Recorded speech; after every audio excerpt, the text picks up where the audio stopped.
Mga batang magkakapatid sa Bustos, Bulacan, lagi na lang nababalot ng putik. Ang kanila kasing trabaho, manghuli ng hito sa putikan para matulungan ang kanilang magulang. Kung ang ibang ina nag-aalboroto sa tuwing mamamantsahan ang damit ng kanilang anak, Pag nabusa na si Nene tanggap na raw ito. Sanay na kasi siya na ang damit na kanyang lalabhan, balot ng napakakapal na putik. Kagad lalabahan ko na po. Ang kanya kasing mister at 3 anak na sina Darwin, 12 anyos, Jeff, 8 taong gulang, at ang 5 taong gulang na si Mark, hindi nila mga tunay na pangalan, pirming nakalubog sa putikan.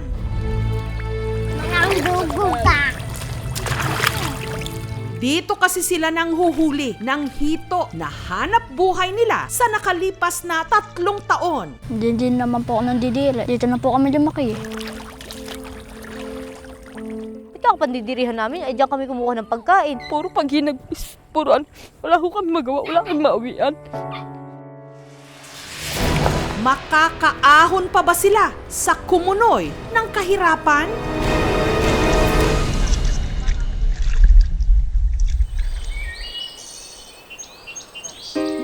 Nito lang Huwebes, naghahanda na ang 3 bata sa panghuhuli ng hito para masamahan ang kanilang tatay Rolando.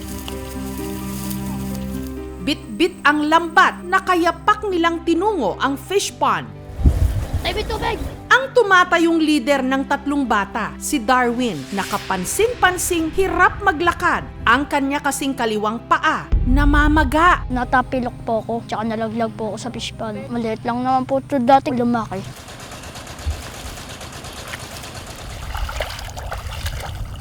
Ang pandakma nila ng hito na nagtatago sa ilalim ng putikan, ang maliliit nilang mga kamay.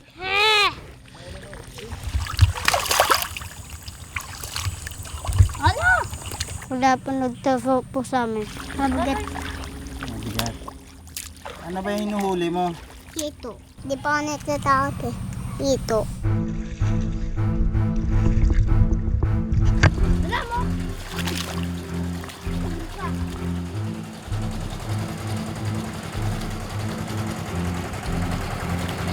Dahil sa kapal ng putik, hindi na nila halos nakikita ang kanilang mga inaapakan. May mga pagkakataon pangaraw na sila'y nabububog. Ano yan? Take po ng bangus, bulok. Nagtatagpaan. Tanay na po kami.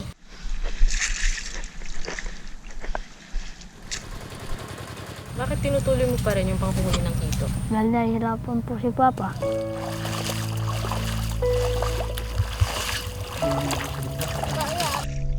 Sampung taon ng trabahador sa farm na ito si Rolando. Kumikita siya ng 6,000 pesos kada buwan. Bagamat libre naman daw ang pangunguha nila ng hito para iulam, kulang na kulang pa rin daw ang kinikita nila rito. Lalo't wala ring regular na trabaho ang kanyang misis. Yung pag-alaga namin, simula sa maliit hanggang ma-harvest namin. Hindi po kasya yung kita namin sa loob po ng 1 linggo. Sisiw ng anak. May malaki ako. Sa unang tingin, parang naglalaro lang ang mga bata. Nagbabatuhan po ng putik. Naglalangay po.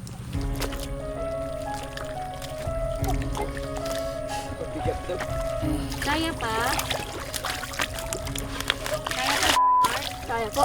Pero sa totoo lang, hindi biro ang kanilang ginagawa. Lalo't bukod sa gahita ang lalim ng sinusuong nilang putik, 2 oras din silang nakabilad sa araw.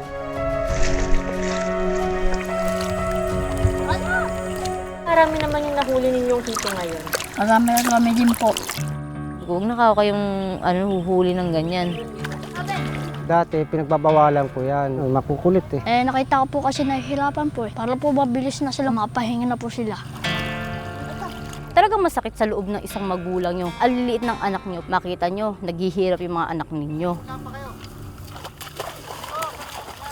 Sa kabilang fish pond na rin sila nagbabanlaw.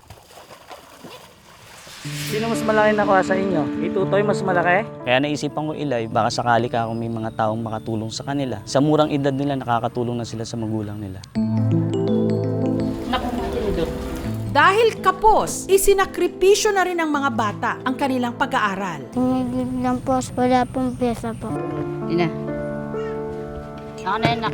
Ano naman yung pangarap mo sa buhay? Pulis. Ang huli na masamang tao. Gusto ko rin sana makapagtapos yung mga anak ko para namang di sa panahon na lagi nandito sila sa Pispan. Yung pinakahuli po nating data on child labor, merong 872,000 na batang nagtatrabaho, edad 5 hanggang 17. Isang major factor na tumutulong yung mga bata ay yung kahirapan.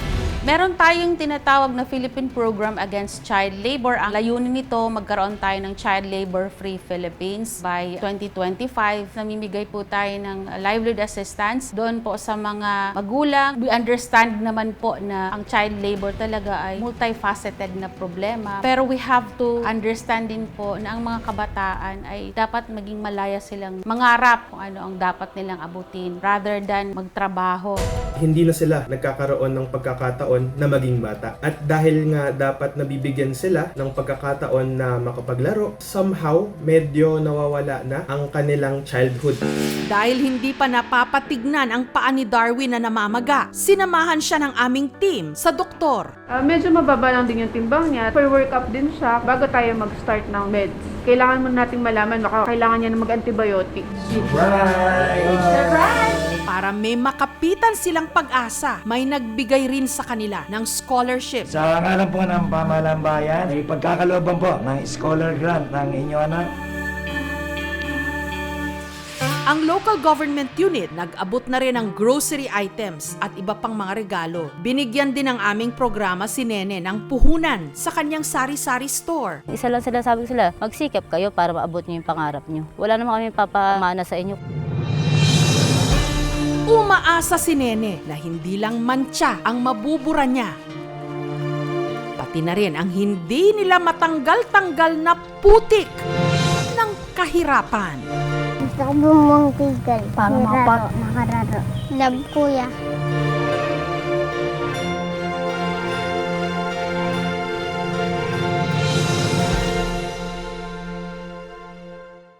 Thank you so much mga kapuso. Kung nagustuhan niyo po ang videong ito, subscribe na sa GMA Public Affairs YouTube channel. Don't forget to hit the bell button for our latest updates.